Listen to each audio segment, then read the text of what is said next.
ನೋಡಿ ವಿದ್ಯಾರ್ಥಿಗಳೇ, ಸ್ವಾತಂತ್ರ್ಯ ಚಳವಳಿ ಪ್ರಮುಖ ಇಸುವಿಗಳನ್ನ ಈಗ ನಮ್ಮ 7ನೇ ತರಗತಿ ವಿದ್ಯಾರ್ಥಿನಿ ಲೀಲಾವತಿ ನೋಡದಂಗೆನೆ ಆ ಇಸುವಿಗಳನ್ನ ಹೇಳ್ತಾಳೆ.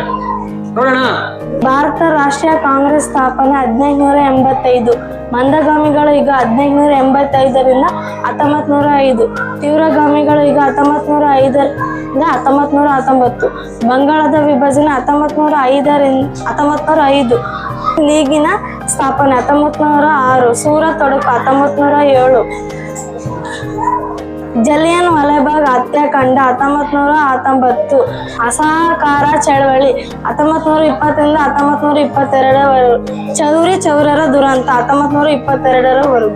ಪೂರ್ಣ ಸ್ವರಾಜ್ಯದ ಘೋಷಣೆ 1929. ಪೂರ್ಣ ಸ್ವರಾಜ್ಯದ ದಿನಾಚರಣೆ 1930 ಜನವರಿ 26. ಉಪ್ಪಿನ ಸತ್ಯಾಗ್ರಹ 1930.